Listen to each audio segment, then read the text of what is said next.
Oui, voilà, donc je disais qu'il n'y a pas lieu de jurer, hein, mais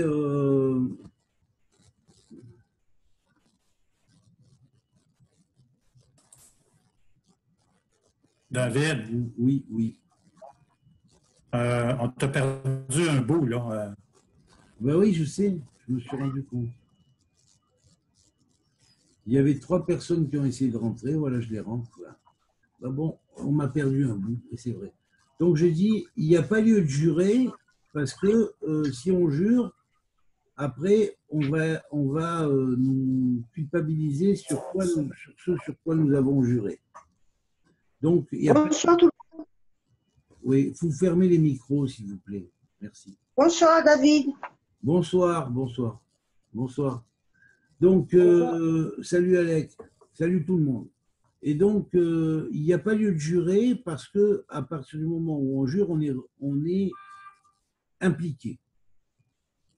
Et surtout pas jurer au nom de Dieu de faire quelque chose et de ne pas le faire. Là, on dit il y a des anges qui sont des anges de rigueur qui vont faire énormément de problèmes. Donc, c'est pour ça que avant à Rosh Hashanah, par exemple, on va faire la Tavat Nedarim, c'est-à-dire où on enlève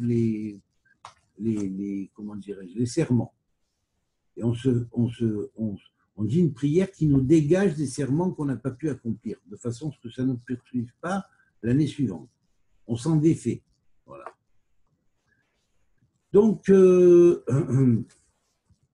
ça, c'est la première des mitzvot qui est dans la paracha de Matot. Hein. C'est la 406e mitzvot, alors que la 407e mitzvot, et là on a une clé même dans le nombre de la mitzvah, puisque 406, c'est tav, c'est une note de musique ou un signe aussi. Ça veut dire que c'est comme un signe ou une note de musique. Si tu as fait un serment que tu n'as pas accompli, c'est comme si tu avais une partition, et en plein milieu de la partition, un des joueurs se trompe et il fait le mauvais, la mauvaise note, et puis ça paraît énorme. Quoi, je veux dire, cette faute-là, elle apparaît en plein, elle casse complètement le morceau de musique. Voilà. Donc là, c'est. Voilà. Et par contre, la mitzvah suivante, qui est la 407, qui est dans ma tote aussi, hein, donc à la fin de la 42e paracha de la semaine, la 42e paracha de la semaine, 42 comme le Shem Membet. Et depuis, il y a eu 7 fois 42 sections, depuis le début de la Torah. Alors, on va finir avec la 407e mitzvah, qui est ne pas revenir sur un vœu.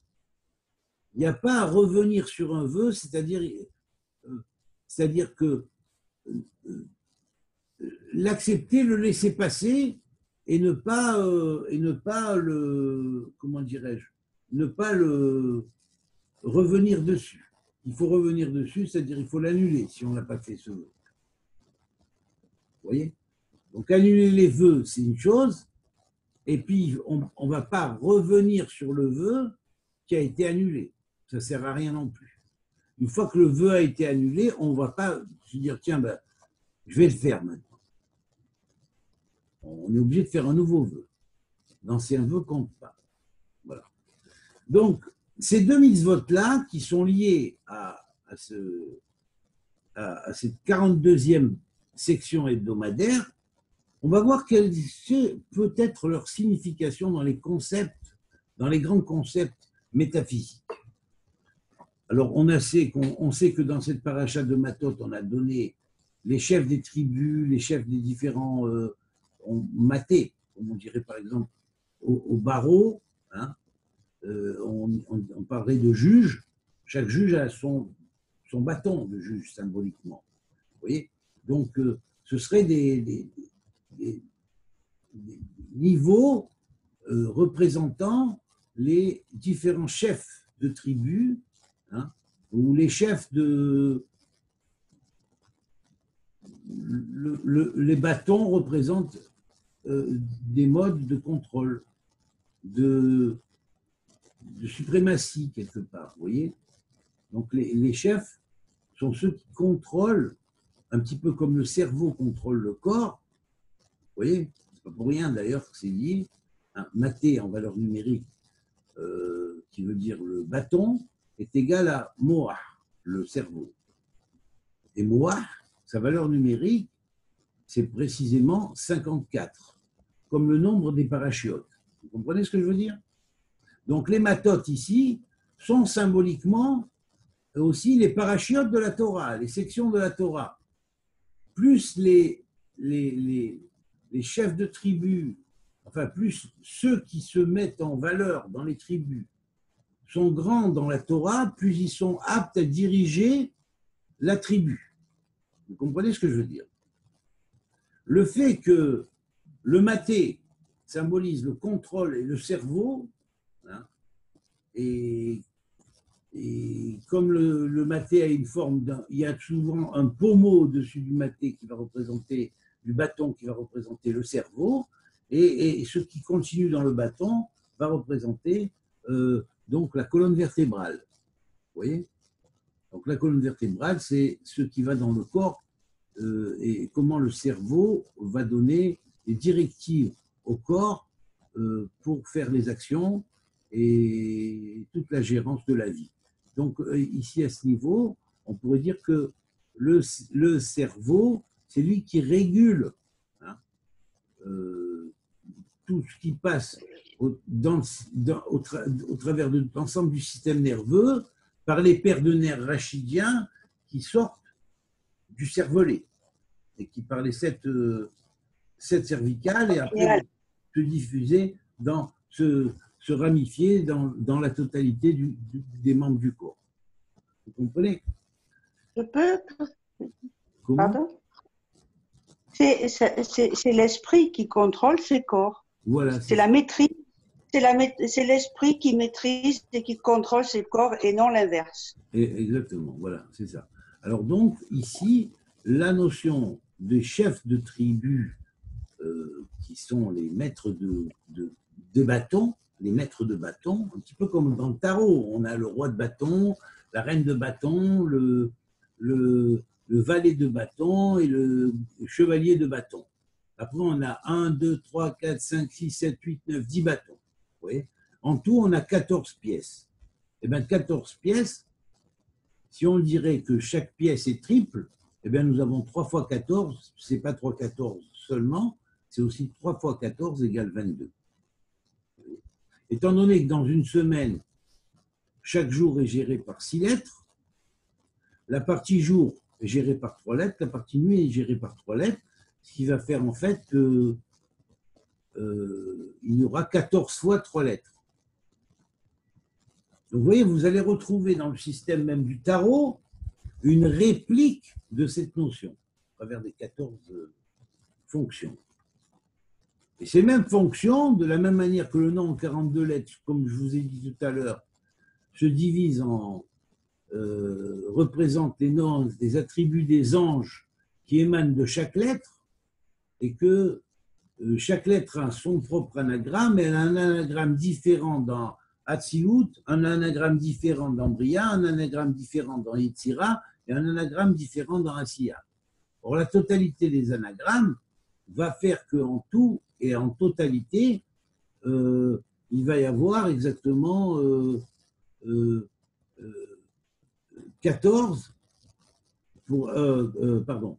42 anges qui vont gérer Hatzilut, 42 anges qui seront liés à Bria, 42 anges qui sont liés à Yetzira et 42 anges qui sont liés à Asiya. Vous comprenez? Alors voilà comment ça s'échafaude. Comment ça s'échafaude. Donc vous voyez que la 42e paracha, elle est extrêmement importante parce qu'elle est, on pourrait dire, la base de ce qui a amené au Tikkun. Et pourquoi il y a eu Tikkun? Vous savez pourquoi? Parce que le bâton a été rompu. Quand le bâton est rompu, c'est-à-dire que l'individu perd le contrôle de son monde, le cerveau ne gère plus le corps fait des choses, même que le cerveau ou l'intelligence qu'il y a dans le cerveau aussi ne contrôle plus, eh bien, on a la folie ou on a la perdition, la brisure. Qui va entraîner quoi? Qui va entraîner automatiquement une perte de contrôle qui va devenir par la suite l'atouma, c'est-à-dire l'impureté. Alors, quand vous prenez le mot impur, tamé, c'est l'inverse de maté. Sauf que tamé s'écrit avec un aleph, maté s'écrit avec un hé. C'est tout. Mais c'est les mêmes lettres. La racine est tam ou mat. Si tu mates, tu as le maté. Si tu mates les forces du mal, tu as le maté, tu as le contrôle, le cerveau est à sa place et les pieds sont à leur place. Si le maté n'est pas maintenu, à ce moment-là, il y a perte de contrôle, les pieds viennent à la place de la tête et la tête vient à la place des pieds. On a une société inversée comme celle qu'on a. Voilà. Normalement, un Macron ne devrait pas être à la tête de la société française, par exemple, hein, je veux dire, ou un X ou Y ne devrait pas être à la tête de tel ou tel gouvernement, il devrait être au pied en réalité. Et ça devrait être des sages qui seraient eux à la tête. Vous comprenez ce que je veux dire? On a un monde inversé. Voilà. Alors donc, tout de suite après avoir fini ces 42 sections hebdomadaires, chacune contient 7 sous-sections, ou aliotes, on appelle ça des montées.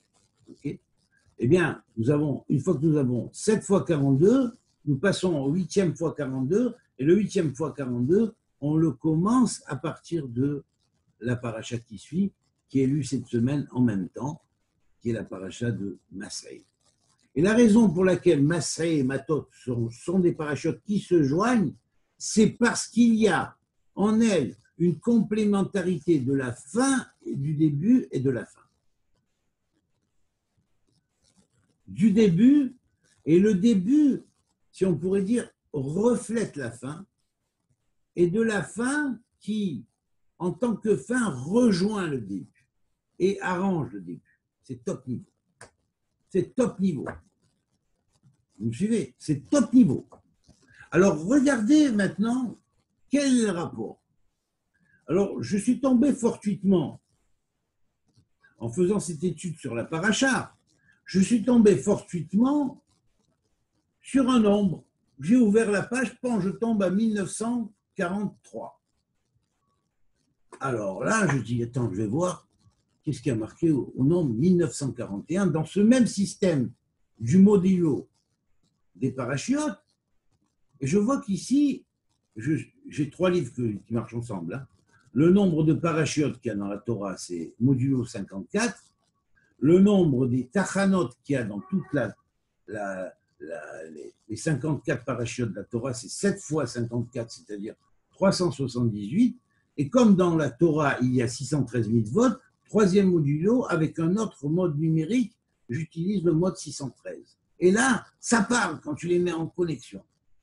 Et ça parle. Et comment ça parle? Vous savez comment ça parle? Vous savez comment ça parle?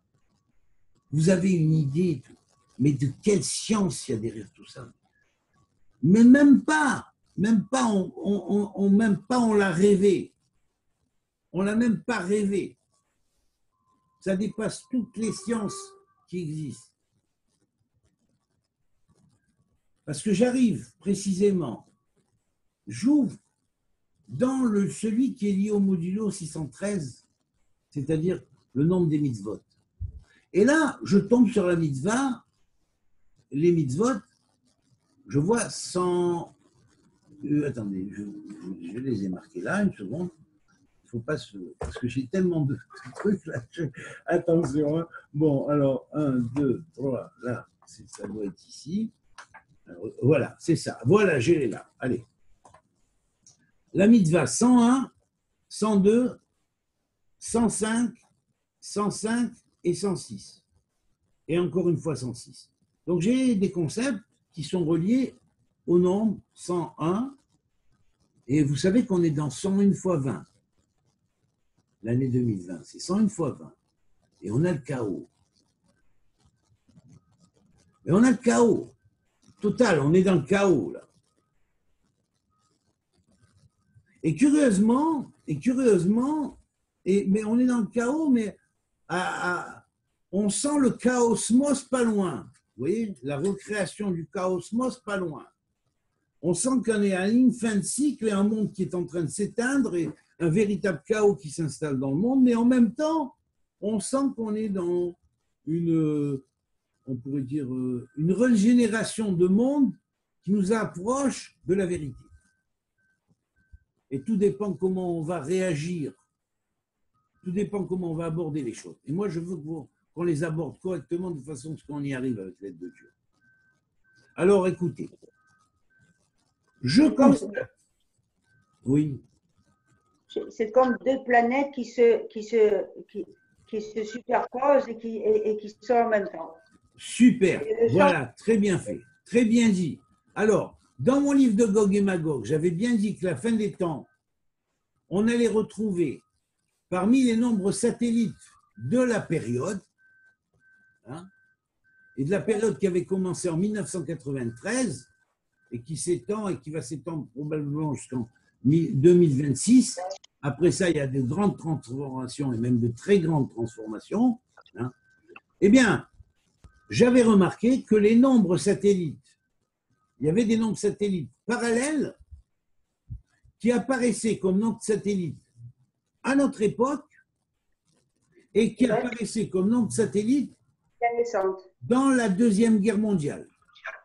Alors là, quand j'ai vu que ces années-là, enfin ces nombres-là, que je peux considérer aussi comme nombre d'années, 1940, 1941, 1944, 1944 et 1945, et encore une fois 1945, ils sont liés aux mitzvot 101, 102, 105 et 106. Ah, ben alors là, je me dis, tiens, c'est quand même curieux. Hein, c'est quand même curieux. Et là, en scrutant dans ces mitzvot, dans leur signification, je trouve que exactement c'est relié à cette paracha de Masai Matot qui a aussi un rapport avec le tikkun et la fin et qui rejoint le début. Ça, c'est quelque chose d'extraordinaire. Et ça a un rapport direct avec ce que l'on appelle le 666 parce que dans les correspondances, nous allons trouver un nombre dans lequel il y a le nombre 666 et qui apparaît lié avec cette période-là, et notre période et la période d'Hitler. Alors là, top, tu peux rien dire, je te le prouve par les nombres. Voilà. Alors après ça, tu vas dire Nostradamus, il s'est trompé en disant le deuxième antéchrist passera au troisième antéchrist, sa force et sa vigueur. Ben voilà la preuve. Là, voilà la preuve. Par A plus B. Tu utilises le bon modulo, la Torah parle. Je pense que c'est plutôt par peur qu'ignorance dans l'individu, chez les humains. Hein. Oui. Parce que bon, on est au courant de tout ce qui se passe, plus ou moins. Oui, bien sûr. On est là, moi, j'entends tout autour de moi des gens qui ça commence à leur parler. Des gens qui étaient à la troisième dimension, mais qui commencent un petit peu à s'élever, à se poser des questions. Exactement, ils commencent à poser des questions, c'est vrai. Beaucoup. C'est incroyable. On est rentré dans l'ère du garçon, dans l'ère de la transparence, c'est bon quand même. Ça va aller de plus en plus comme ça. Alors écoutez bien. La mitzvah 101. Voilà. La mitzvah 101. Ne pas déchirer l'ourlet de la robe des Kohanim. Alors là, on ne comprend pas trop le rapport. Eh bien, la mitzvah 101, ne pas déchirer l'ourlet de la robe des Kohanim, ça voulait dire quoi? Parce qu'à l'époque d'Hitler, à l'époque où il y a eu la Shoah, dans les causes de la Shoah, quand le Rav Ashlag, qui était pour moi un vrai Cohen, un vrai représentant de la Torah, d'en haut, de la vraie prêtrise. Le Rav Ashlag, grand kabbaliste qui a écrit le Sefer HaSulam, Pirouche, à Zohar sur le HaSulam, le Talmud des Ser Sfirot, le livre du Talmud des 10 Sfirot. Vous vous rendez compte? Une œuvre gigantesque. Plus on sait faire Abaïr, plus on sait faire Even Asafir. Et d'autres livres encore. Et ceux-là sont les plus importants. Mais comment ce Rav Ashlag a pu dire attention en Allemagne, sortez de là, allez en Israël. Puisqu'il y a des commencements d'Aliyah et tout ça, rejoignez Israël ou partez. Partez de toute l'Europe, parce qu'il va y avoir une Shoah. Le Rav Ashlag leur a dit. C'est des rabbinim qui sont tombés sur le Rav Ashlag d'Allemagne. Ils ont dit non, c'est pas vrai, c'est des conneries ce qu'il dit. Il fabule. Jamais il y aura de renversement politique à ce niveau juridique, il y aura une Shoah ou quoi. Personne n'y croyait. Comme dans mon livre de Gog et Magog, personne n'y croyait avant. Un jour on tuerait comme ça, on ne croyait pas. On ne croyait pas. Personne n'y croyait. Et puis aujourd'hui, on voit que c'est vrai. Eh bien ça s'appelle quelque part déchirer la robe des Kohanim. Et ça rappelle que Hitler, c'est en 1933 qu'il est monté au pouvoir. Eh bien curieusement, il n'est pas monté en 1933 pour rien. 1933. Il est remonté à Ketz, qui veut dire fin, ou fin des temps, fois 10, 1900, en plus de 33, la date où on a de la mort de Jésus. Pourquoi? Pour quelle raison? Parce qu'effectivement, même Yehoshua, il criait contre les prêtres de l'époque et il disait, il parlait des marchands du temple, il disait vous avez commercialisé la Torah, vous vendez le temple, et ça rappelle que depuis déjà 200 ans, ça rappelait qu'environ 190 à 200 ans avant, les Kohanim Bnei Tzadok étaient sortis du temple et avaient fondé les communautés de Qumran. Donc, ça mettait les individus devant cette chose-là. Et ça s'appelle déchirer la robe du prêtre. Et parce qu'on a déchiré la robe du prêtre, eh bien, on a eu 1940 et cette guerre terrible. Ça a commencé par la première mitzvah qui a été « Vous avez déchiré la robe du prêtre ». Alors, voilà. Et vous avez continué à déchirer la robe du prêtre. On vous a prévenu, on vous a dit « Attention, vous allez créer de l'antisémitisme encore ». Non, ils étaient dans leurs affaires, ils voulaient rester dans leurs affaires. Ils ne voulaient pas partir. Israël, c'était pour eux aller à la babala comme ça. Vous voyez, vous comprenez? Il n'y avait rien. Et la richesse et tout ça, et nos magasins, on les abandonne. Et nos machins, on les abandonne. Et puis après, on leur a tout pris. On leur a tout enlevé. Voilà. Alors, c'est malheureux d'en arriver là. Mais là, la mitzvah nous éclaire. L'enfreinte à la mitzvah nous montre à quoi ça va mener. Et le nombre l'indique. Après, nous avons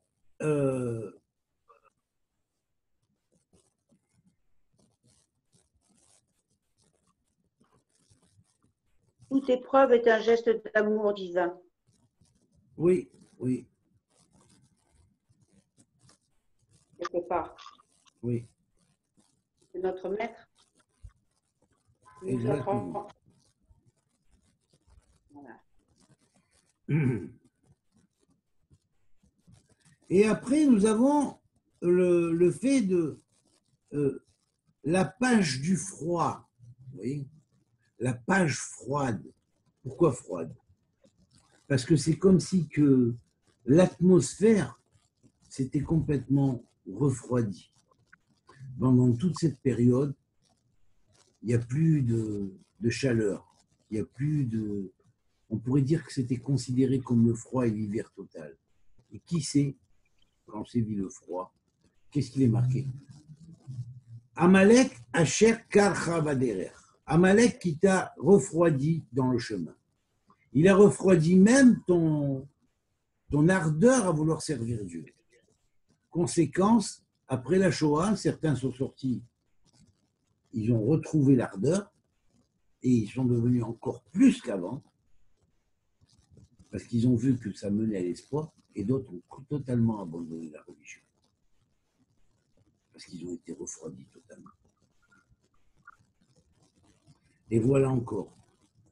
Et là, avec le nombre 102, ce sont les enfants. C'est les enfants, c'est-à-dire on est précisément dans la notion, parce que la Torah n'était pas assez bien transmise comme il fallait. Alors à ce moment-là, il y a eu cette chose. 44, on est presque à la fin de la Shoah, on a le 105e, la 105e mitzvah, et regardez quelle dit la mitzvah, 105. Attendez, la 102, je vous dis d'abord. Pour les kohanim, les prêtres, manger de la chair de l'expiatoire et du délictif. Ça voulait dire quoi?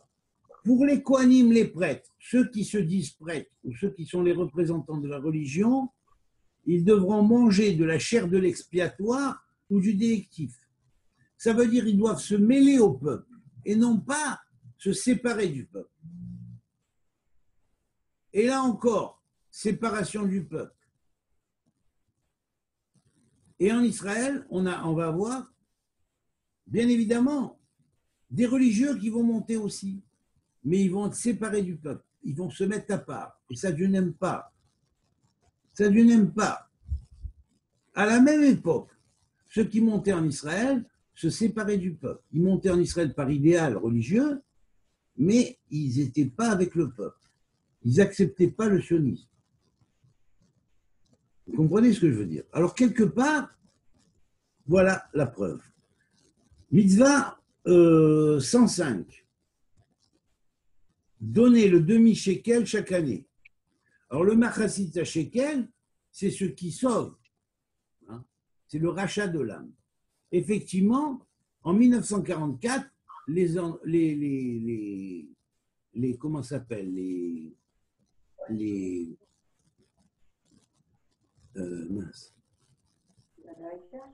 Américains et Anglais débarquent et, dites-vous bien une chose, une grande formule contre le kishouf, parce que c'est lié au kishouf.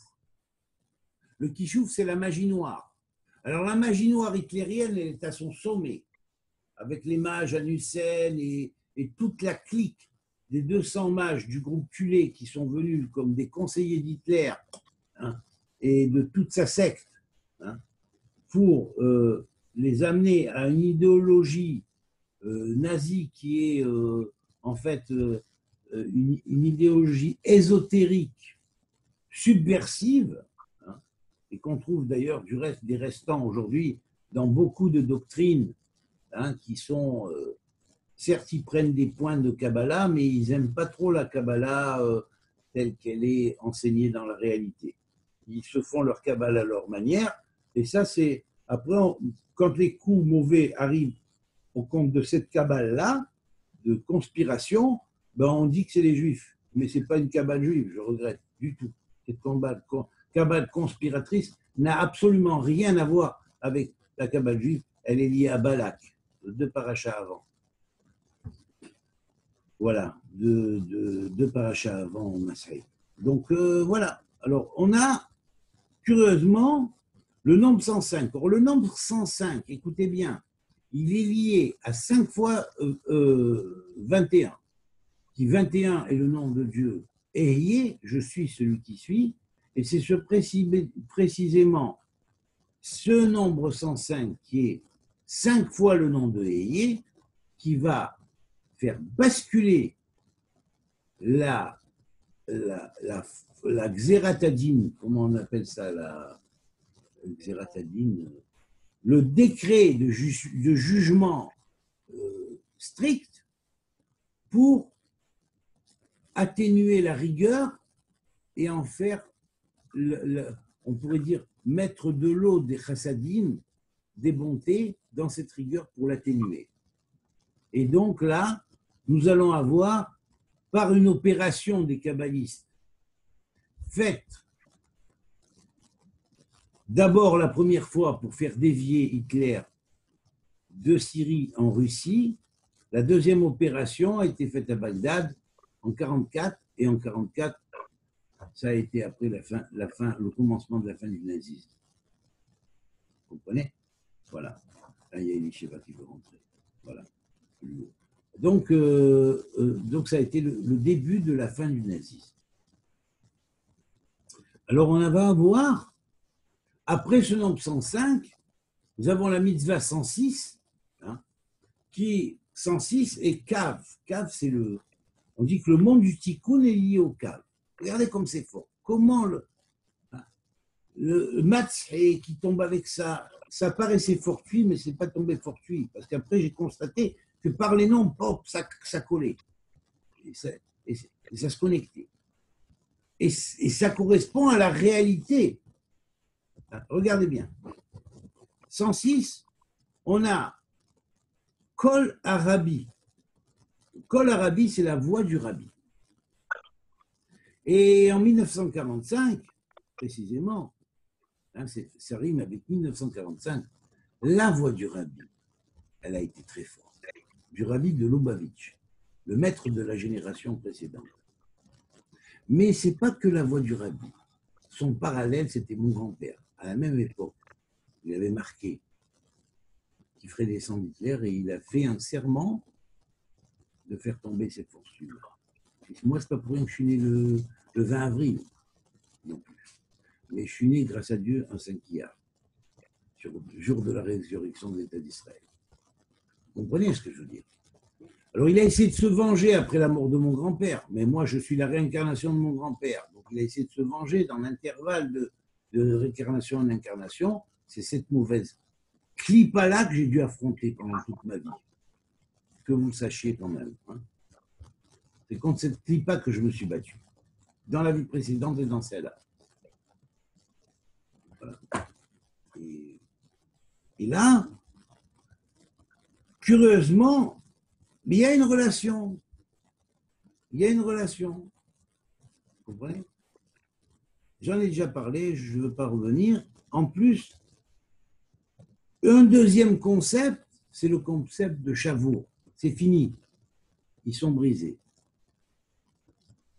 Le kishouf, l'envoûtement, est brisé. Mais il est brisé. Mais comme le deuxième 666, Adolf Hitler, hein, a transmis sa force au troisième 666, qui est le cheikh mufti de Jérusalem, et bien par la suite, il est allé en Iran, ils ont monté leur théorie des Juifs, ce sont les sionistes sont les nazis, hein. Les pauvres Palestiniens souffrent à cause des nazis sionistes qui sont allés les envahir là-bas, qui leur ont pris leur terre alors qu'il n'y a rien du tout, c'est tout l'inverse. Et à part là, ils ont amené le 666 sur le monde parce que l'Ayatollah Khomeini est égal à 666. Et ça, vous pouvez faire la preuve en écho. Et alors là, on va aller voir maintenant le nombre. Une seconde. Alors,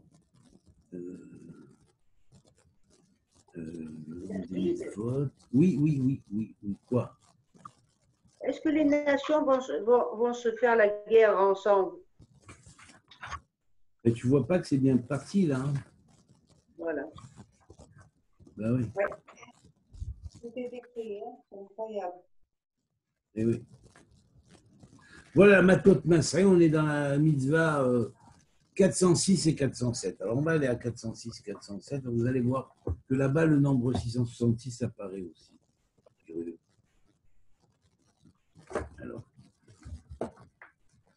Ouais, pourquoi il faudrait être plusieurs? Vous voyez que dans ma yeshiva, moi, si j'en fais une un jour, on fait un centre d'études, à une personne, je donnerai celui-là, à une autre personne, je donnerai celui-là, à une autre personne, je donnerai celui-là. Et chacun prend un livre dans ses mains et l'ouvre. Et je lui dis, regarde là-bas, regarde là-bas, regarde là-bas, toi regarde là-bas, toi regarde là-bas. Et à ce moment-là, ça parle. Vous comprenez? Là, il faut chercher et tout, mais ça ne pas fort. Quand on est seul, ça va, mais c'est un peu... Bon. Alors justement, en rapport avec la 42e section des 54 sections, on a quand même Barachit ou Bereshit. Barachit, il a fait en 6 étapes. Bar Aleph Shit, le fils de l'un 6. Brit Rosh, Beit Rosh, la maison de la tête. Et enfin, Bara Shtei, il a fait 2 mondes. Hein. Et aussi Berit Esh ou Bachérit, avec les anciens mondes. Donc on voit que ce qui s'est produit dans les anciens mondes se reproduit dans ce monde-là. Le même chaos se refait que dans les chaos précédents, le cycle adamique de Adam Arishon et de la création du Tikkun, et que effectivement, Bachérit, le monde il a été fait avec les restes des anciens mondes, mais dans ce monde-là, tout a été recréé. Hein. Yaré Shabbat, ils verront le septième jour qui est le Shabbat. Alors voilà. Donc, alors on va voir que cette fameuse 42e section, elle est liée à ça. Hein. Alors, ben, on va voir après les concepts, si vous voulez bien, qui sont liés à cette section-là, et même les sous-sections de cette section-là, et ça, ce sont des concepts méditatifs, et qu'on retrouvera dans la paracha sous une forme cachée, aussi bien qu'en anagramme dans les mots de la paracha ou dans les mots de la sous-section de la paracha. Voilà pourquoi il est bon de calculer sa lettre, parce qu'on voit avec quel terme c'est relié. Vous voyez? Et là, ça donne une importance au tikkun de chacun, vous comprenez? Ça lui donne son code de méditation personnel. Vous comprenez? C'est pas la Torah des Schtroumpfs Niouf hein, qui ont déchiré la robe des prêtres hein, et qui se disent prêtres. Aujourd'hui, on est tous des prêtres. Et c'est des Schtroumpfs Schnouf. C'est des Schtroumpfs. C'est pas des prêtres. Vous comprenez? C'est des oncracri-crus débarqués des cavernes, pardon, et qui arrivent, ils jonglent avec la Torah. Tu vois, tu prends des hommes des cavernes, tu les sors et tu leur mets la Torah en face. Comment tu veux qu'ils interprètent? Comment tu veux qu'il interprète? Comment tu veux qu'il interprète? Dis-moi. Alors, quand ils arrêteront d'être Niouf et Schtroumpf, bah, et on craquerait cru, bah, ça ira mieux. Ça ira beaucoup mieux.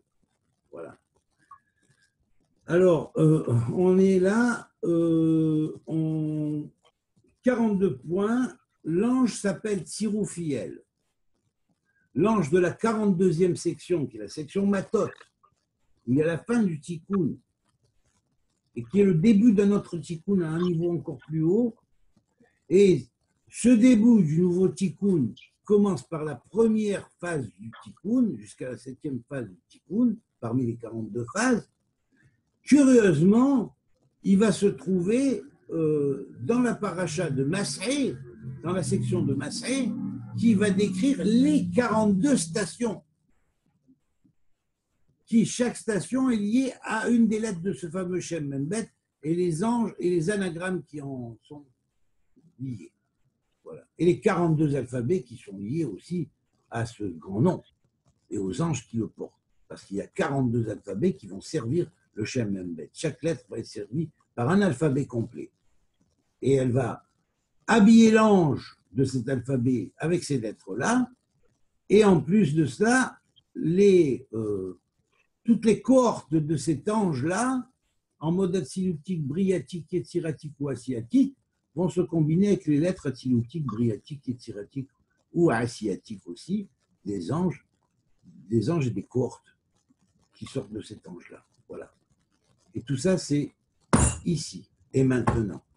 Et c'est la Torah de nos pères et la grande Torah de nos pères. Voilà. Alors, écoutez bien cela. Hein. L'ange qui est lié à la 42e section hebdomadaire, c'est l'ange qui s'appelle Tsiroufiel. Tsiroufiel, ça veut dire celui qui change les choses. Tsiroufiel, mais Tsirouf, Gamatria en valeur numérique, Shmo, son nom. C'est-à-dire c'est son nom qui produit les transformations positives dans les choses, les transmutations. Et il y a 42 types de transmutations. Même dans la génétique, les codes génétiques qui marchent avec ces codes de transmutation.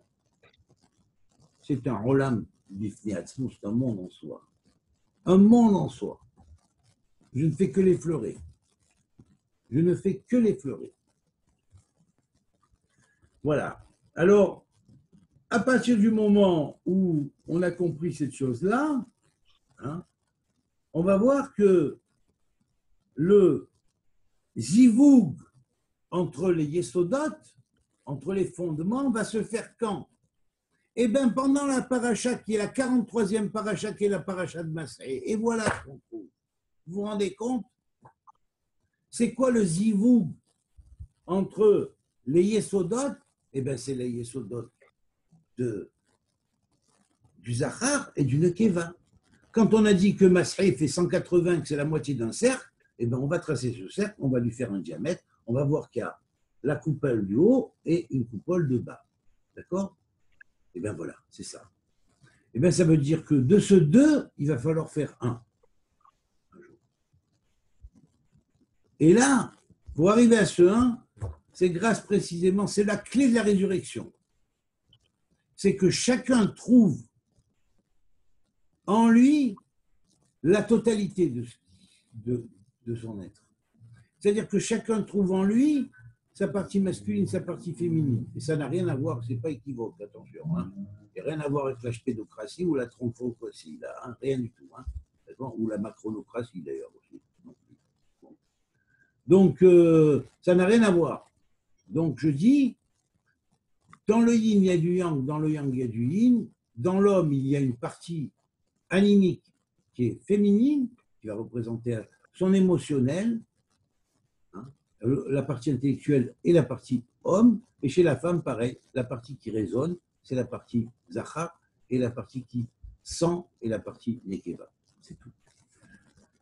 Donc, cette unité entre le zachar et le nekeva, c'est ce qui est la clé des missions d'Israël. Le but suprême, c'est d'arriver à cette unité en traversant toutes les étapes qui permettent de mener à cette unité. Et il y a 42 étapes. Et la 43e, c'est la résurrection. C'est Louz. Il y a un temps pour y arriver, c'est Gil. Voilà. Il y a un temps pour y arriver. C'est Gil. Gil égale Louz. Voilà. Alors maintenant, on va dire à partir de là, on va analyser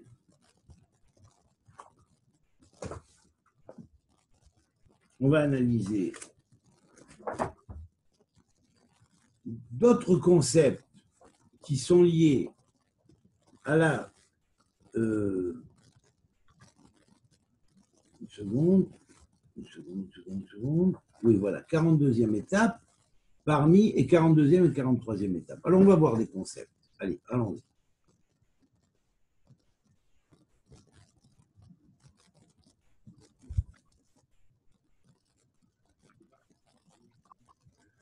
Alors, le prix du Hetz, imaginez-vous un arbre, hein, donnant ses fruits. Eh bien, cet arbre donnant ses fruits, hein, c'est la clé de la paracha de Matot. Vous voyez? Alors, ça veut dire quoi? Quand les tribus vont, qui sont bien dirigées par des gens qui ont le maté. Le maté, il est construit sur le bois, hein, on le prend dans les arbres. Sur des arbres, c'est des branches d'arbres qu'on a coupées droit, qu'on a taillées, qu'on a fait avec ça des sceptres, okay? Des bâtons ou des sceptres. En même temps, il y a Catriel, c'est-à-dire l'ange de la couronne qui est lié à cette notion. L'ange de la couronne va couronner le tikkun, parce que dans la 42e paracha, on peut dire qu'on fait, on est arrivé au premier tikkun, déjà réalisé, par rapport au nombre des parachutes qui ont précédé et des sections et sous-sections qu'il y a. On On est au 7e tour de 42. Vous vous rendez compte? 7 niveaux de 42. Et là, on va recevoir la couronne de Catriel. Catriel, c'est l'ange de la couronne. Donc cet ange de la couronne, il nous couronne de sa lumière pendant cette paracha. Il y a le gouffre, le corps et l'âme qui se relient par le biais de ce qu'on appellerait le contrôle du sceptre. En même temps, c'est une porte de passage. Pourquoi une porte de passage? Parce qu'on arrive ensuite à la 43e section hebdomadaire, qui est celle de Mas'é, et qui, elle, Mas'é, qui est liée à Matot, va être le point de départ d'un nouveau 42. Des 7 premières étapes du nouveau 42 étapes. C'est-à-dire, on crée, c'est une création d'un canal. C'est une création d'un canal. Alors, à ce moment-là, il y a effectivement le high, hein, il y a comme si qu'on était un enfant, comme si nous étions des enfants. Et il faut s'imaginer qu'on est des enfants, et c'est ce qu'on reçoit cette semaine. Nous sommes des enfants, et nous recevons d'en haut ce que l'enfant reçoit pendant ses 18 premiers mois, c'est-à-dire les 18 mois d'allaitement.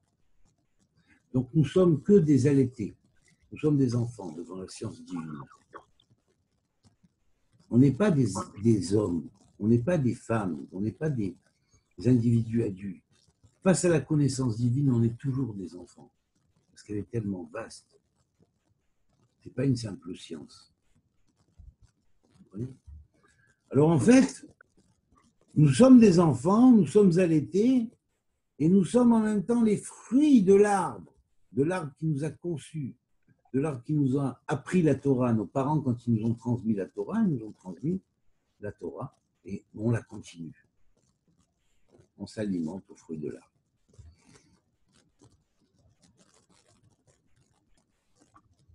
Il y a l'émanation d'une grande lumière qui va émaner directement depuis les origines du monde et qui va se répandre, hein, à partir de la voie de droite, c'est-à-dire la voie de l'amour, du chesed, de la bonté. Cette lumière d'amour et de bonté va nous envahir. Elle va rentrer dans notre hé et notre vav de notre Yud-Ke Vav-Ke, Yud-He Vav-He. Pourquoi? Qu'est-ce que notre Yud-He Vav-He? Le Yud, c'est la tête. Le He, c'est les deux bras avec, hein, cette partie-là. Le Vav, c'est le torse. Et le dernier He, ça va représenter les jambes et les pieds. Voilà, donc ça, on est dans Yud-Ke Vav-Ke. Dans ce Yud-Ke Vav-Ke, ça va renforcer en particulièrement les bras et le tronc et le torse. Ça veut dire qu'on est en plein dans le point des chakras. Vous voyez, depuis le chakra d'ici, de la gorge, jusqu'au chakra appelé Muladhara Chakra, qui est le chakra du Yesod, du fondement, eh bien, ça va illuminer d'une lumière particulière et du chesed, de la bonté divine et de l'amour divin, et qui va nous donner, renforcer notre émouna, hein, et, et toutes les pointes des Yud, toutes les pointes des Yud, hein, qui sont la lettre qui représente un petit peu comme la forme du cercle avec le yin et le yang, on voit comme ça fait un petit peu comme ça, un petit peu comme ça. Donc ici, les deux kodas, en haut et en bas, vont représenter l'évolution vers la spirale. À partir du cercle, on passe en spirale. Donc le yud est le point central du cercle et son évolution possible en double spirale. chose qu'on voit parfaitement dans les brins d'ADN. Voilà. Alors, évidemment, comme le Yud est la base même de la tchipa, c'est-à-dire la goutte, hein, et alors automatiquement, les pointes des Yud qui s'illuminent, ça veut dire que la spirale évolue et que les brins d'ADN se manifestent. Voilà. Et alors, à ce moment-là, on va voir que la sagesse, la chokhma et la bina, qui est l'intelligence, s'unissent au Keter, et c'est ces trois lumières qui vont nous éclairer dans cette paracha de la Torah. Ça donne une force énorme au roi, à l'ange du Malchut, qui est l'ange Raphaël. Qui est l'ange de quoi? Qui est l'ange de la guérison. Donc, pendant cette paracha, on peut se concentrer aussi sur la force et le renforcement de l'ange Raphaël, et on demande à Hachem qui nous donne la force de l'ange Raphaël qui nous aide et qui nous amène vers la guérison. Et qu'on trouve nous-mêmes en nous les méthodes de nous guérir. Le rayon vert. Alors, tout ce qui est vert est médical, hein, la nature, la vie. Oui, c'est vrai, c'est vrai, c'est vrai, c'est vrai. C'est vrai. Les trucs de pharmacie. Et Raphaël est lié au vert, effectivement. Le rayon vert, c'est le mercredi, c'est ça. Oui, c'est mercredi, c'est vrai. Alors, après, on a les Yeshuot, c'est-à-dire on pourrait dire vous savez, je vais vous traduire ça en grec. La christologie humaine universelle. C'est-à-dire que tout individu se fond dans le messie cosmique. Et chacun réalise le messie cosmique à son échelle, en lui, et on pourrait dire, un des membres du grand messie cosmique. Non, même pas un des membres, mais plutôt une des cellules du grand messie cosmique universel. Voilà. Comment? Voilà, universel. Très bien. Yeshua. Alors, les Yeshuot, c'est aussi ça. Hein. Ce sont les délivrances, le fait qu'on est sauvé. Et donc, si on est sauvé automatiquement, si on est à la fin d'un 42e étape, ben c'est logique. En fait, la 7e étape de 42, ben c'est logique qu'on soit sauvé à la fin de Matot. Vous comprenez? Après, il y a Masré. On repart pour une nouvelle mission. Vous voyez? Et on retrace toutes les 42. Et on fait, durant la paracha ou la section de Masré, les 7 premiers pas des 42 pas que nous avons à faire pour arriver à l'étape finale d'encore une fois un autre tikkun accompli qui va être le 8e, et jusqu'à la fin de la Torah, on va voir le 9e.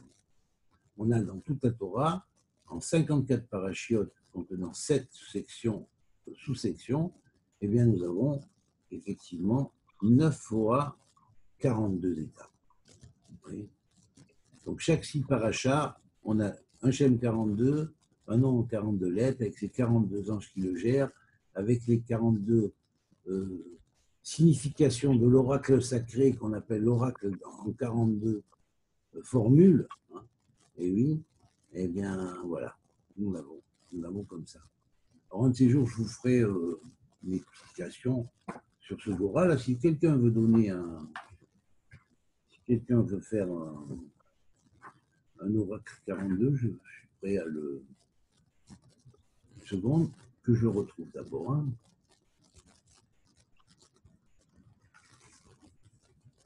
Attends, ça c'est le 60.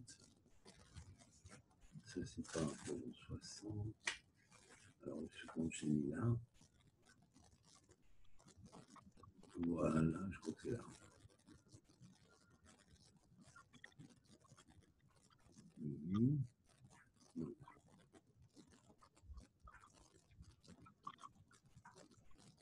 Une seconde là.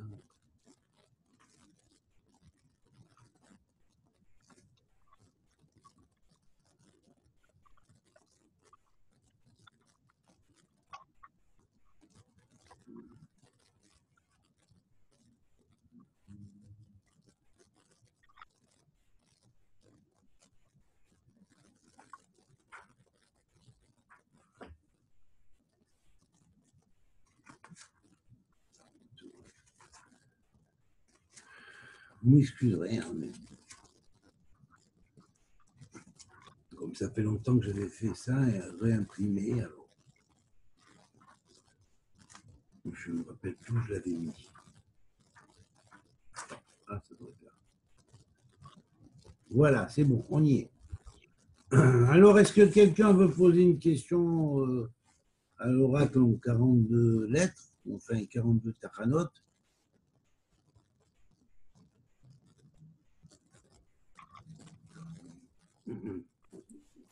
Allons-y. Quelle question qu'on peut poser, là? Quel genre de question? Ce que tu veux.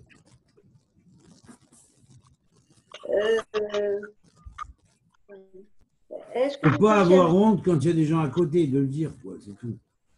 est-ce que le 7e saut va s'ouvrir là? Ah, tu veux poser cette question-là. Alors, c'est la question que tu poses. Est-ce que le 7e saut va s'ouvrir? Est-ce qu'on est dans un rapprochement? Ben, allons-y, vas-y, pose la question et donne un chiffre de 1 à 42. 24. 24.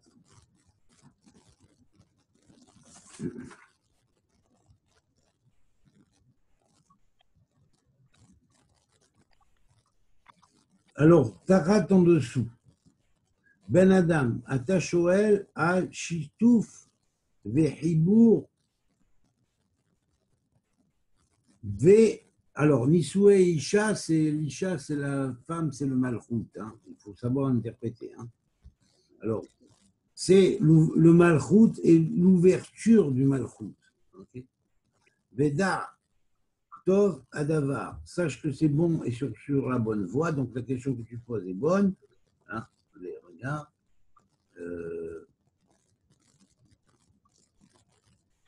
Et il va falloir que tombent des forces mauvaises qui sont autour, qui empêchent la réunion, en fait. Et la réunion, c'est que le royaume se relie avec le Créateur. Et il y a des gens et des forces obscures qui ne veulent pas de ça, donc elles sont là à se mettre en opposition. Hein. Aval, il faut les sortir de nous, c'est-à-dire complètement les écarter, parce que, comme dit le texte, Sourmera veosetov, c'est-à-dire éloigne-toi du mal et fais le bien. Tu ne pourras pas faire le bien si tu ne t'éloignes pas du mal. C'est impossible. Se détourner voilà, complètement. Exactement. Voilà. Il faut éloigner ce qui n'est pas bon. C'est tout. Ça te piéger. Pourquoi tu rentres dans ce piège? Laisse tomber. Il va son chemin. Voilà. Et sache que le destin est bon. Et il va marcher vers le bien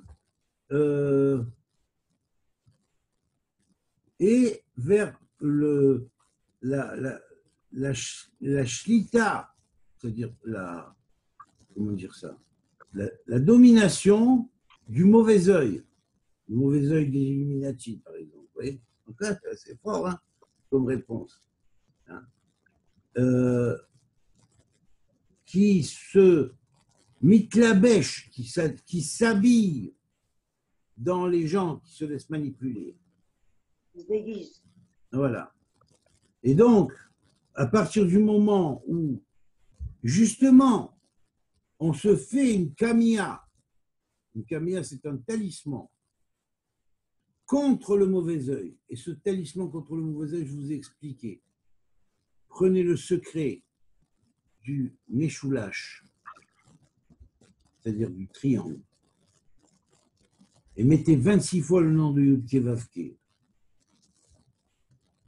Ensuite, voyez au centre l'œil, et la valeur numérique fait à la fois 70 le secret, mais quand il est écrit en milouille, l'œil, c'est 130, mettez 5 fois Yud-Kevavke, 1, 2, 3, 4 et 5e au milieu. Mettez-les au centre du triangle et mettez autour du triangle 26 fois Yud-Kevavke, qui fait 26, qui est la valeur numérique de triangle, et vous enlevez la force aux Illuminati, ils peuvent aller se faire voir. Vous savez pourquoi? Je vais vous dire pourquoi. Et s'ils n'y croient pas, on va le faire. Ils vont voir qu'ils vont perdre. Parce que quand Napoléon, qui était le premier antéchrist, il a voulu rentrer en Russie pour avoir la bénédiction de Admour Azaken, le premier Admour des Lubavitch, Admour Azaken a fait une chose, vous savez, il a fait la chanson Aïe, aïe, aïe, aïe, aïe, aïe, aïe, aïe, aïe, aïe, aïe, aïe, aïe, aïe, aïe. Laï, la, laï, la, la, laï, la, la, laï. Et comme ça, il a enlevé la force. Et il a reporté la force vers la Torah parce qu'il a mis des paroles de Torah dessus. La chose. Donc la Torah, qui est la force essentielle, elle a repris ses énergies. Alors, tu sais la chanson de pour la liberté, l'égalité, la fraternité, hein, il faut la vivre réellement. Alors, voilà. C'est la Torah, la liberté, la vraie égalité, la vraie fraternité, c'est la Torah. Voilà, c'est tout. Le reste, c'est des commentaires de maçons et de francs-maçons.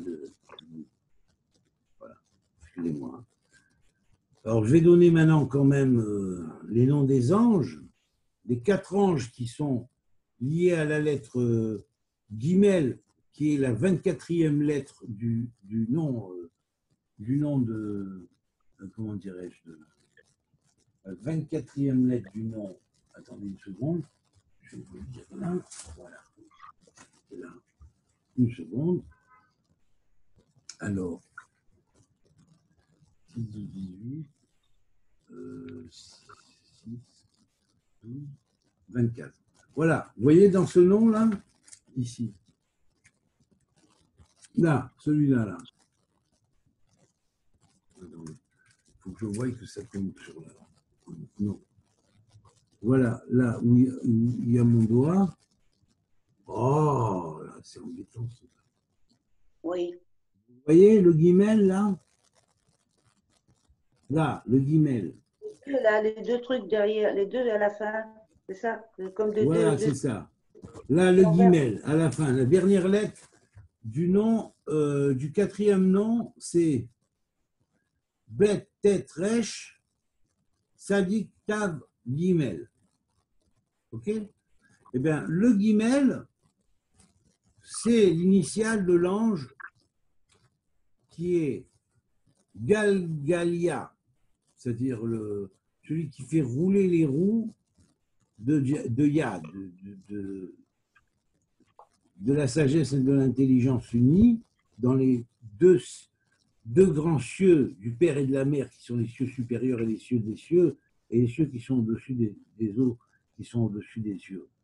Voilà, il y a les eaux qui sont au-dessus des cieux, et il y a les cieux qui sont au-dessus des eaux qui sont au-dessus des cieux. Ce sont les cieux de Chokhma et Bina.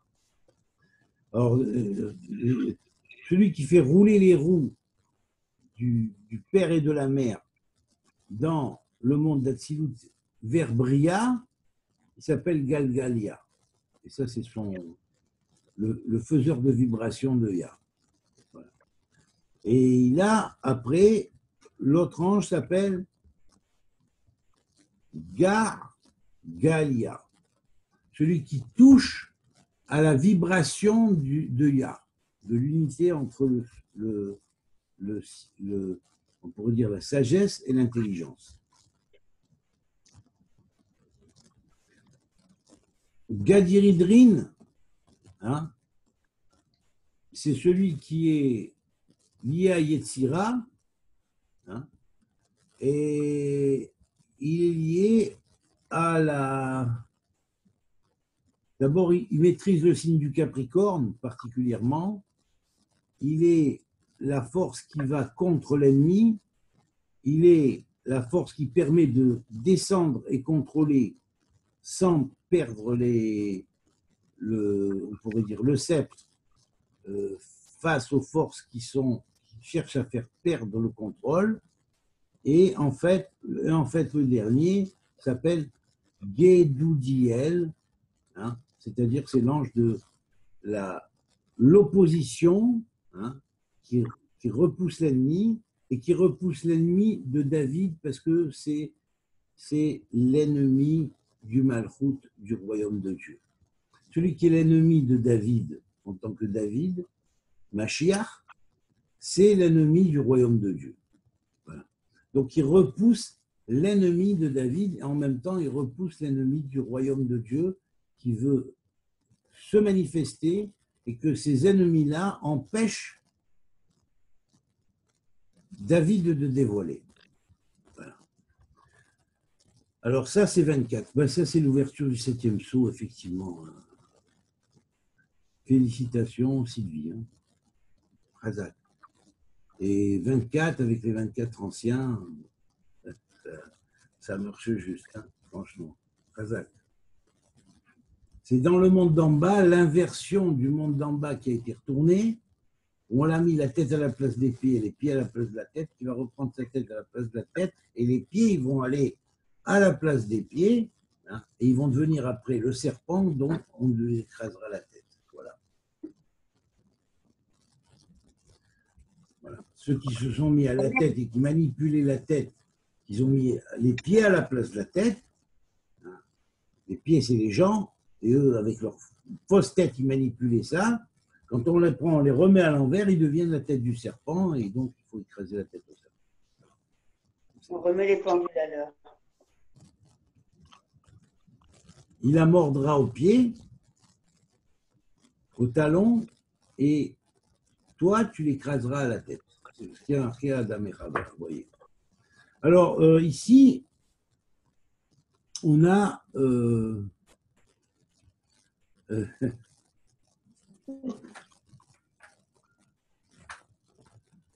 un nombre qui est précisément lié. Alors là, oh là là, les découvertes, je te dis pas, c'est incroyable. Tu lis ça et tu vois des choses que c'est même des mystères de ta vie personnelle qui s'éclairent. Tout en découle, hein? Hein? Tout en découle, hein? Bah ouais. Incroyable, hein? Claire nos chandelles. Eh bien, tu as un nombre avec 3666 qui est relié à ce nombre-là. Incroyable. Incroyable. Voilà. Alors après, on a le 43. On va donner quelques concepts. Hein. C'est-à-dire que dans la paracha de Masré, qu'est-ce qu'elle va nous apporter? En gros, on raconte toutes les phases par lesquelles est passé le peuple d'Israël. Donc, les 42 phases, on les a dans l'oracle en 42. Hein, et on l'a, en fait, j'ai relié tout ça avec les noms des anges de correspondance dans les 4 niveaux. Et j'ai mis les explications et j'ai mis aussi le nom de 42 lettres avec ces différentes formules permittées. Voilà. Donc là, on a tout le travail avec l'explication du nom des anges et tout ça. C'est un livre entier que j'ai fait. Alors voilà, ici, on va voir qu'est-ce que gère ce fameux nombre 43, qui est la paracha de Matot, Masré, pardon. Masré, c'est-à-dire la paracha des « Voici les missions des enfants d'Israël » ou les pérégrinations, missions des enfants d'Israël dans le monde, pour faire le tikkun. Hein. On a vu que le nombre 180, il est parfaitement lié au tikkun.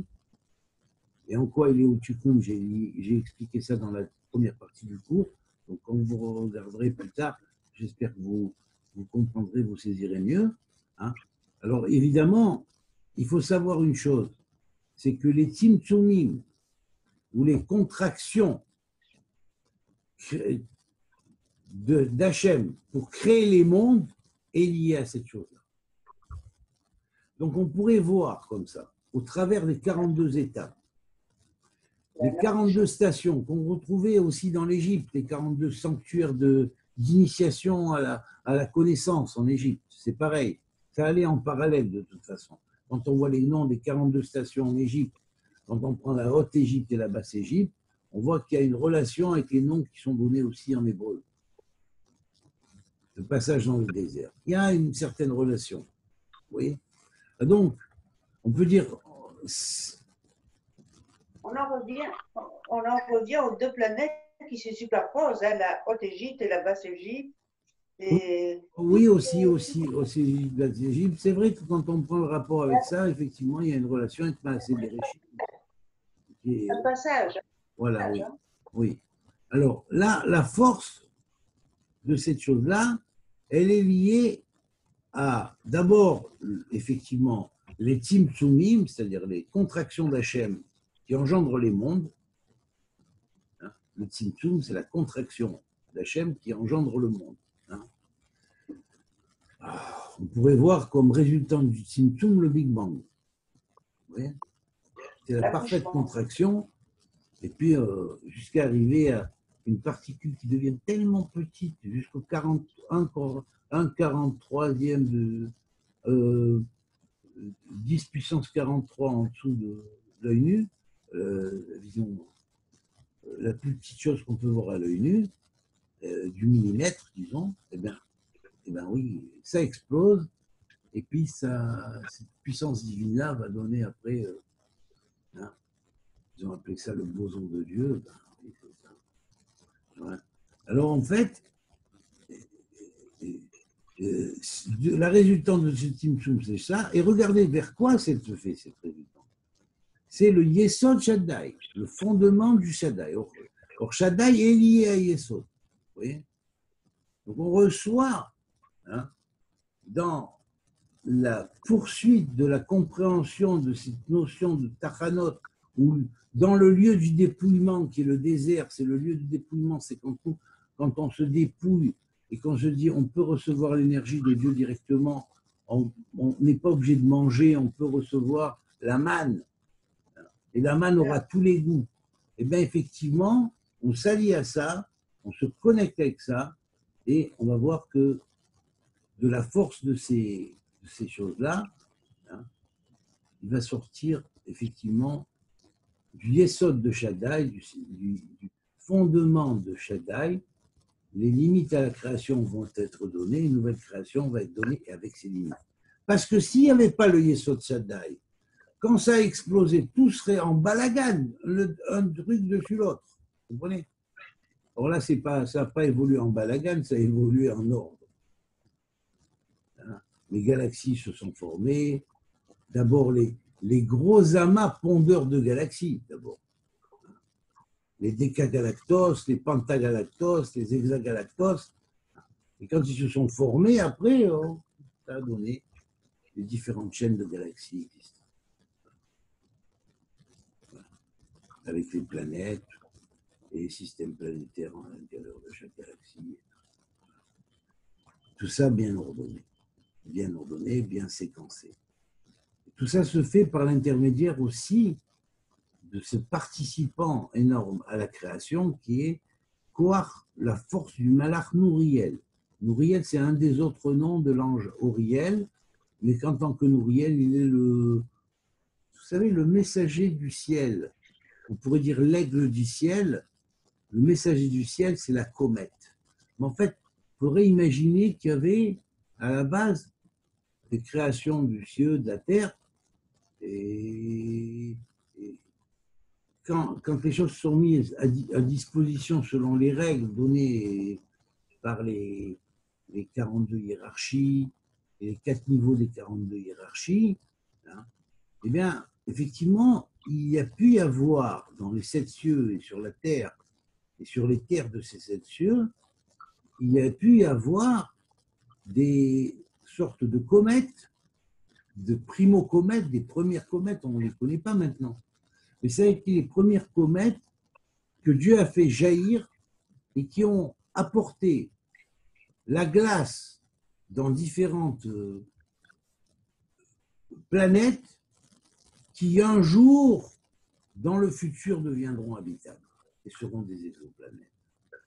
Et ce sont ces aigles-là, ces auriels, ces nourriels qui sont devenus les nourriels, les aigles du ciel, qui ont semé, comme des comètes, ont semé sur les planètes les glaciations de l'espace, où les eaux ont été glacées, parce qu'il y a séparé les eaux du ciel des eaux de terre. Et donc, les comètes vont transférer ces eaux sur les planètes, et les planètes vont devenir par la suite abritant la vie. Certaines, pas toutes, mais certaines. Quand il y aura l'eau, il y aura la possibilité d'abriter la vie. Oui.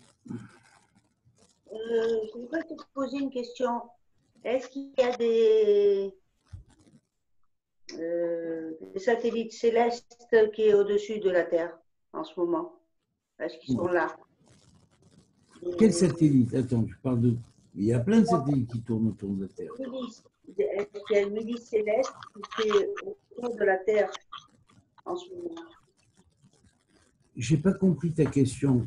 Prononce-la bien. Approche-toi d'abord, parce que tu es loin de ton micro, on ne t'entend pas bien. Alors, vas-y. Est-ce qu'il y a une milice céleste qui est au-dessus de la Ah, Terre? une milice, tu parles. Une milice? Oui. Mais évidemment qu'il y a une milice. Et ils le savent, les chefs d'État. T'inquiète pas, ils le savent. C'est pour ça qu'ils veulent mettre le chaos. Ben, évidemment. Ils Ils le sont savent. Et il n'y en a pas un seul qui ne le sait pas. Il n'y en a pas un seul qui ne le sait pas.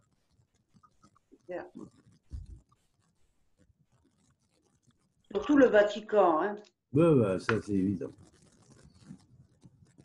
Alors, de ce secteur-là, de cette 43e section, qui est la section Luz, on pourrait dire, c'est la section résurrection, hein, avec nouveau tikkun ou maratikun à établir, à réaliser.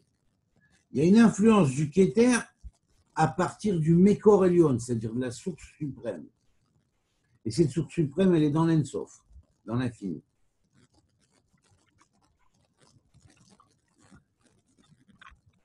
Et de là sort une sagesse qui sort de l'éternité et qui va vers la splendeur, pour révéler les splendeurs de l'éternité arrangées et réparées, qui se diffuse avec un amour infini vers la création. David, Oui. est-ce qu'on pourrait dire qu'on est en plein dans le processus, là, malgré On les est en apparitions? plein dans le processus, et je vais vous dire, quand on va vers ça, en fait, je vais vous dire franchement. Ça donne beaucoup d'espoir, tout compte fait. Ça donne de l'espoir, je vais vous dire franchement ce qui se passe. On est arrivé à un temps où il y a des communications entre les temps, et je crois que, bon, j'en ai parlé dans les cours précédents, et c'est bien que, comment elle s'appelle, Sylvie, les soulever aussi. Elle l'a rappelé.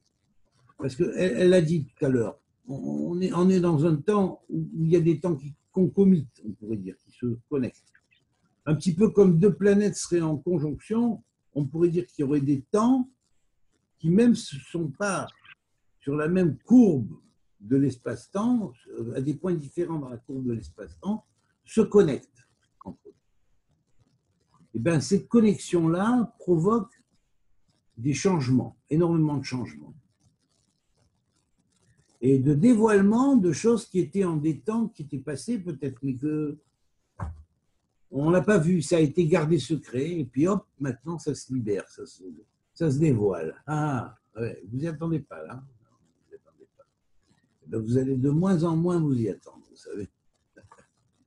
Parce qu'on va vous réserver quelques petites surprises. Alors, vous comprenez?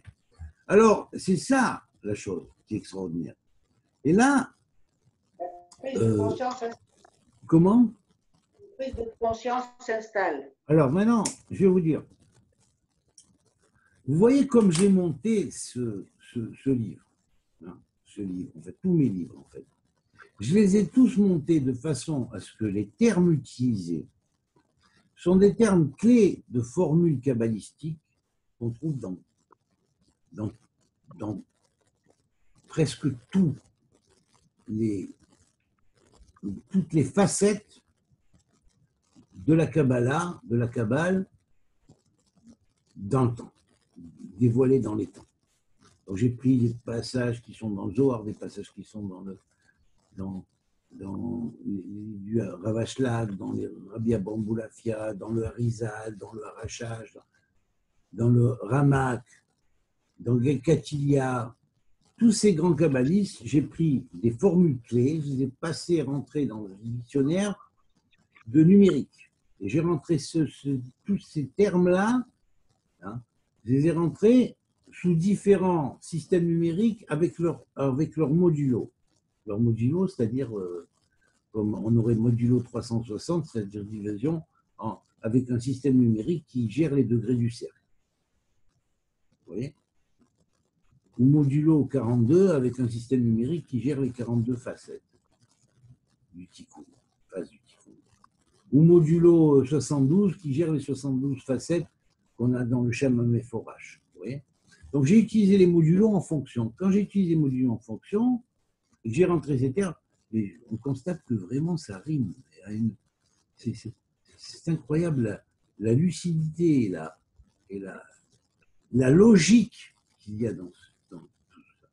Mais j'ai disposé ça d'une manière, et j'ai choisi les termes qu'on peut presque tous les transférer dans la tfila ou dans l'invocation divine, en demandant à Dieu des descentes de lumière, des descentes de concepts kabbalistiques vers nous. Oui. Alors, ou de nom d'ange, ou de nom d'Hachem, de nom de Dieu lui-même. Et donc, on peut prendre chaque semaine, en faisant la paracha de la semaine, travailler sur les concepts liés à la paracha et même la signification des concepts ou des influences que chaque mitzvah liée à tel ou tel paracha, parmi les mitzvot de la Torah, voir exactement dans quels effets elle a. C'est-à-dire, par exemple, sur le monde minéral, sur le monde végétal, sur le monde animal, sur le monde humain. Qu'est-ce que chaque mitzvah produit?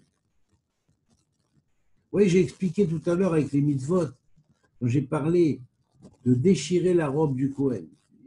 Ça, c'est la base de la guerre 39-40. C'est la base de la guerre 39-40. C'est à cause des marlocotes que vous avez fait et du rejet des Kohanim, Ben et Tzadok, que vous leur avez déchiré la robe pour prendre leur place. Et la preuve, on l'a vu, avec l'histoire du témoignage du Rav Ashlag que j'ai amené, et puis je connais aussi un autre rabbin qui m'a dit la même chose, qui avait fait pareil. Et bien, ils n'ont pas voulu les écouter. Ils n'ont pas voulu les écouter. Et qui est-ce qui s'est opposé? Précisément ceux qui se disent on est les Cohen, on est tous Cohen. Ben voilà. Vous voyez à quoi ça menait? Voilà à quoi ça menait.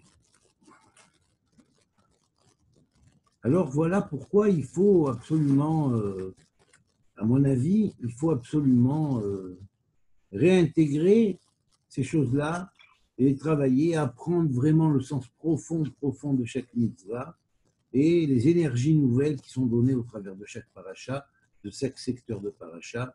Selon notre lettre dans la Torah, quand on la connaît, on peut arriver à faire les anagrammes correspondant avec toutes les facettes des concepts qui sont liés à ce secteur de paracha ou à cette paracha, les noms des anges qui sont liés à nos lettres. Eh oui, mais c'est comme ça qu'elle marche, la Torah. C'est pas du couscous boulette, tout ça. Hein.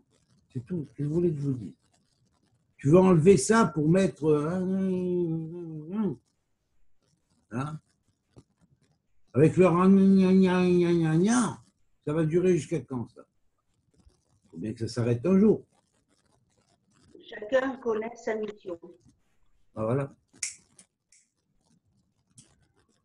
Ça doit passer à toute la terre, de toute façon. Donc, ils ne pourront pas l'arrêter. S'ils ne veulent pas que ça passe, ça passera quand même, de toute façon. Ça doit passer à toute la terre. C'est tout. Il faut les juger.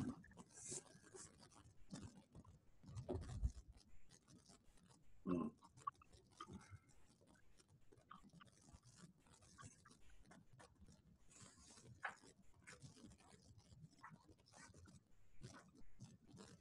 Alors, il y a aussi là-bas cette paracha de Masré, c'est une paracha qui permet le renforcement de la force et de la force dans le malchout. La justice pour faire la justice dans le malchout. La justice dans le malchout. C'est fantastique, ça s'appelle Gvura d'Ikdusha. C'est extraordinaire. C'est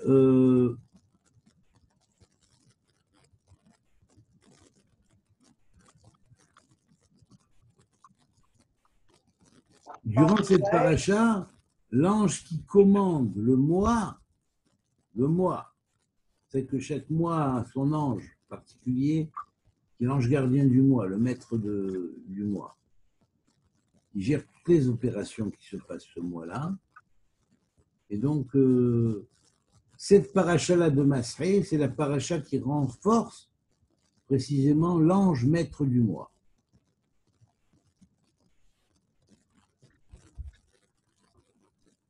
Et comme dans le mois, la lune fait 28 maisons, on peut rétroactivement, en fonction de la paracha de cette semaine, déjà sanctifier les 7 maisons qu'il va faire pendant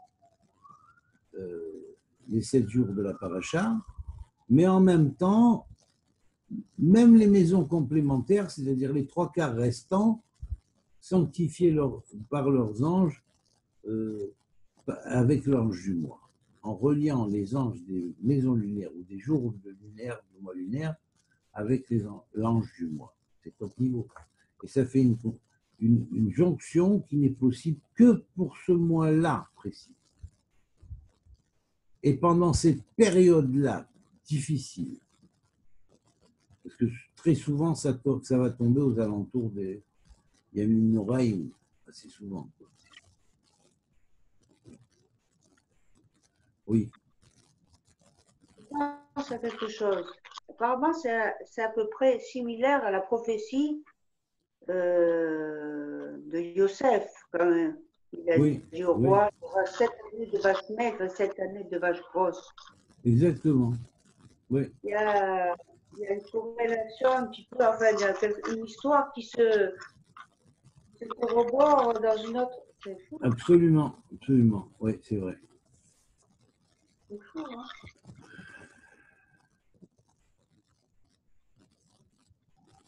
Alors, bien sûr, descend sur nous aussi la lumière du Yud Kevav, Havaye, des Yod, He, Vav, et en Milouï, Alfin.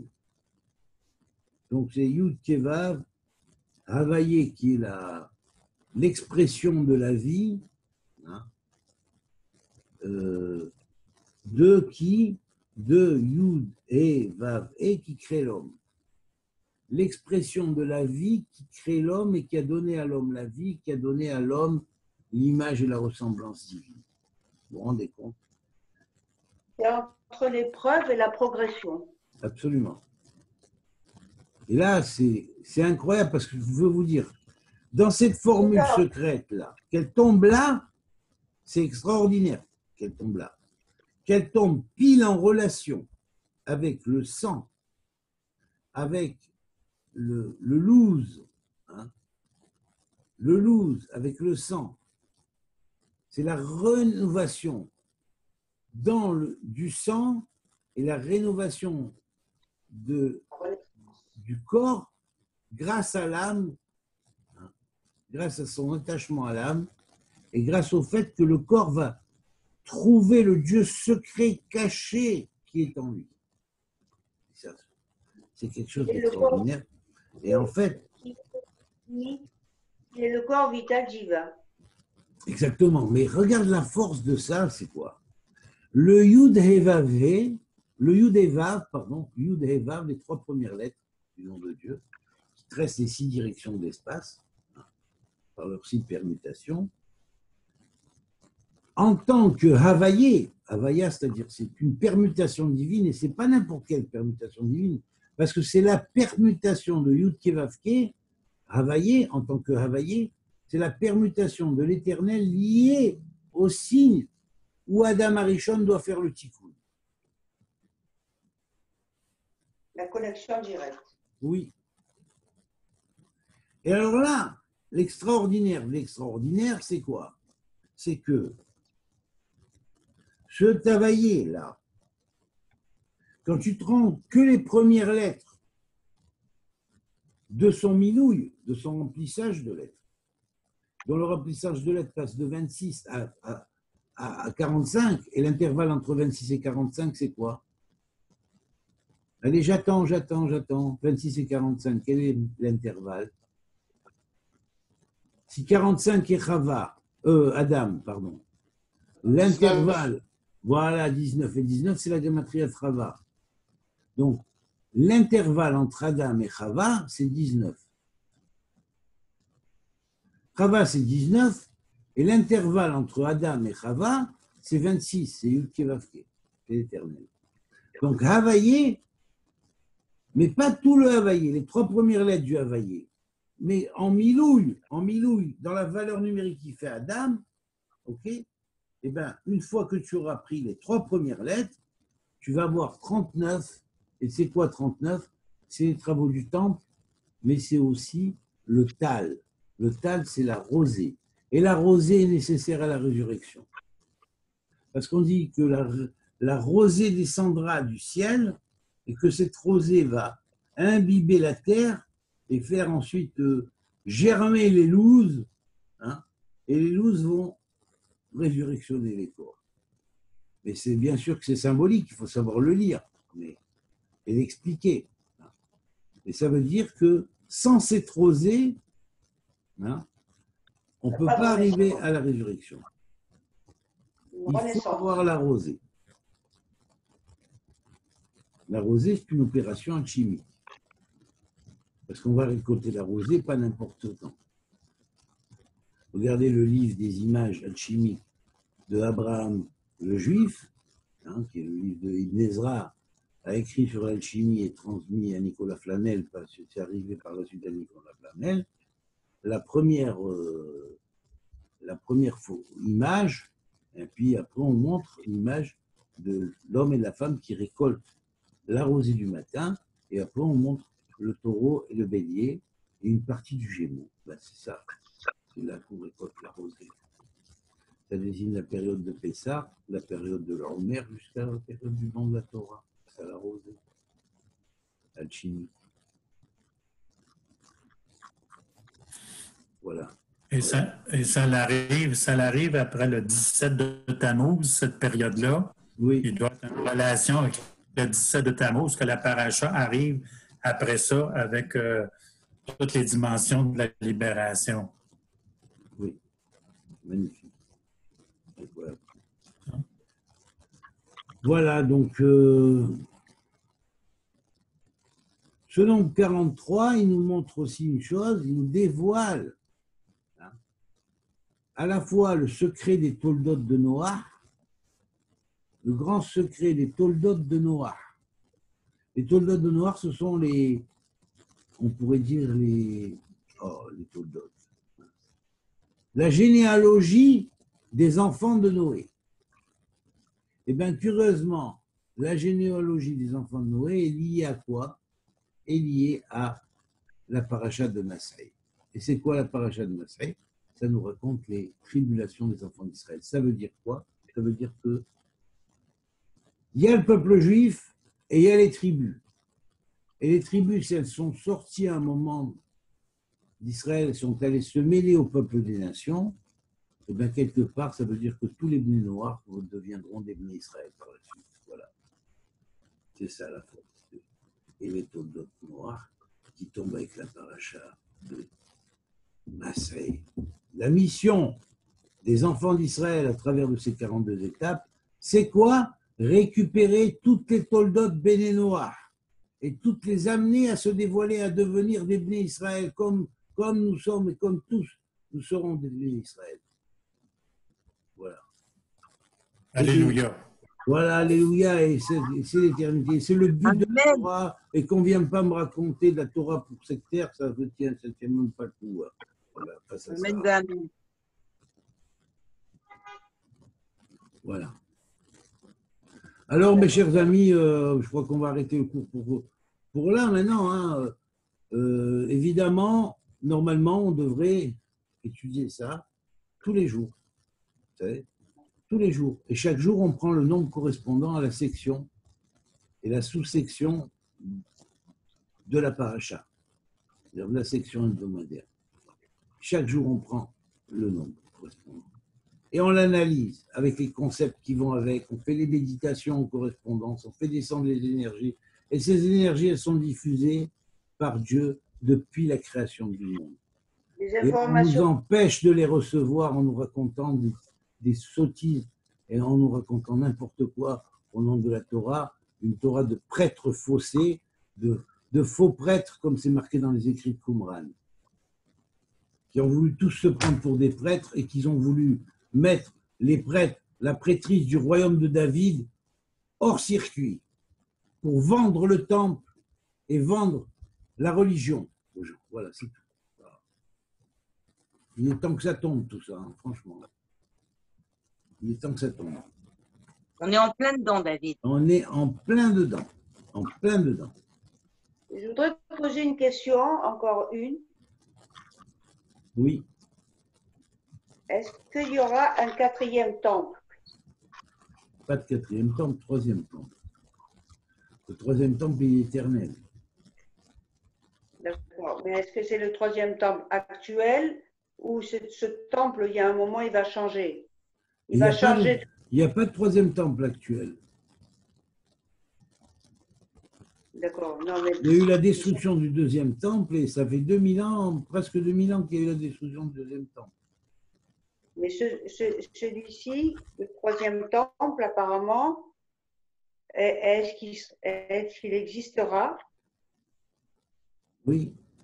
Est-ce qu'il sera dans de bonnes mains? Oui, mais automatiquement. Mais de toute façon, je vais te dire, avant de construire physiquement le troisième temple, il faudra d'abord le construire spirituellement.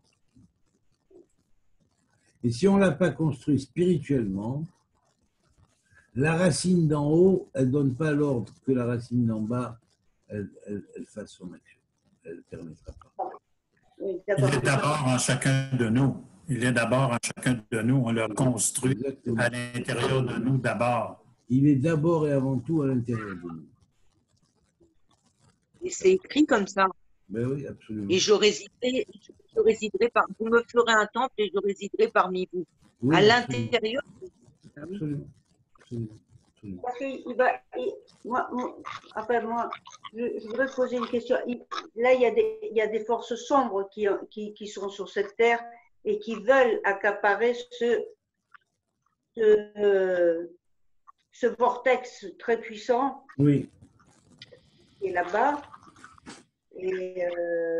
Mais ce n'est pas les bonnes personnes là, Ah ben ça, c'est actuellement. certain. Avec la cause palestinienne, ils ont tout. Mais leur but, c'est tu leur enlèves la Gdoucha qu'il y a là-bas, sur laquelle ils pompent. On dit ils sont Yonkim des Gdoucha. Ils pompent, ils sucent la sainteté qu'il y a là-bas. C'est ça qui leur donne une force de vie. Ils volent. Et ils veulent que le nouvel ordre mondial soit à Jérusalem, le siège. Ben, évidemment, ils veulent ça. Ils veulent faire un nouvel ordre mondial avec siège. Ils arrivent à pomper justement cette énergie de Gdoucha, c'est parce qu'il y a une fuite à l'intérieur de nous. Absolument, mais on va combler la fuite. On est en train de la combler, la fuite. Voilà, c'est-à-dire que c'est justement en étudiant tous les sujets de Géoula et de Gdoucha, on va réussir.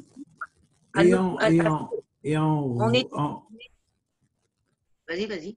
Non, je dis, et en résurrectionnant l'ancienne méthode d'apprentissage de la Torah. Je ne dirais pas l'ancienne, je dirais la véritable méthode. La véritable ancienne méthode. Originelle. La véritable ancienne méthode originelle d'apprentissage de la Torah. C'est comme ça qu'on étudie. Mais c'est l'unique méthode, il n'y en a pas une autre. L'unique méthode. Alors, à partir du moment où on va résurrectionner ça, on va les dire en formule comme de prière ou de méditation. On va faire descendre les énergies nouvelles sur les points précis de la paracha en fonction, et vous allez voir qu'au fur et à mesure, 1 semaine, 2 semaines, 3 semaines, 4 semaines, vous allez voir au fur et à mesure que ça se passe, comment ça va se mettre en place, les énergies. Et comment, quand vous sentirez des choses qui vont se passer, vous allez vous libérer et recevoir les énergies qui vous ont été distribuées normalement, mais qu'ils ont arrêté. Parce que ce sont des jaunes, ces gens-là. Ce sont des David, genoux, ces gens-là. David, Oui, mais David, c'est à nous de faire en sorte que que le réceptacle, en fait, que on accueille justement cette grande lumière qui est propre à chacun de nous, parce que c'est une lumière pour tout le monde, mais elle est vraiment pour chaque être humain dans ce monde. C'est à nous d'être le réceptacle qui correspond justement à cette lumière divine. Tant qu'on n'est pas le réceptacle, à ce moment-là, il y a des débordements dans le côté qu'il ne faut pas. Et c'est de ça qu'ils se nourrissent. Donc, c'est à nous d'apprendre Mais à à partir du canaliser. moment où on redévoile la méthode d'étude telle qu'elle est, les gens qui vont l'écouter et qui vont commencer à se charger, ils vont transmettre aussi, ils vont donner à d'autres à écouter, ils vont recevoir. Quand on va voir la boule de neige que ça va faire en quelques mois, vous allez voir. Vous allez voir la boule de neige que ça va faire, parce que les gens, ils vont sentir ce qui se passe. Ça, ils ne le sentent pas en écoutant. c'est comment, il y a un éveil, hein, il y a un éveil quand même, il y a quelque chose qui, soit qu'il Ils est vont spirituel, sentir qu'ils écoutent. Ils ne peuvent pas. C'est à l'envers. Tu ne peux pas. Tu ne peux pas procéder avec le pshat et que le pshat règne sur le psaume. Ce n'est pas possible. Le pshat est fait pour être au service du psaume. Ben Le oui, pshat ne peut pas régner. Il dit c'est moi le pied qui vais prendre la tête des choses. Il ne peut pas. Jusqu'à l'heure actuelle, et ça fait très longtemps que le pshat règne à la place du psaume. Vous comprenez? c'est comme les chevaux, c'est comme si on tenait 4 chevaux et c'est les chevaux qui en font qu'à leur tête. Non, c'est toi qui dois gérer ça. Oui, Tu exactement. reprends le flambeau et c'est toi, le mental, l'émotionnel, il y a tous les. Et le Exactement. plus difficile de la personne humaine, apparemment, c'est le mental et l'émotionnel. Hein. Oui. À partir de après, c'est toi qui prends les rênes, tu es maître de ton véhicule, tu es maître de toi-même, et tu es en connexion directe, pense tranquille, et ça Exactement. passe. Exactement. D'accord. Très juste. Bon, ben voilà, on arrête l'enregistrement là pour aujourd'hui et puis on verra.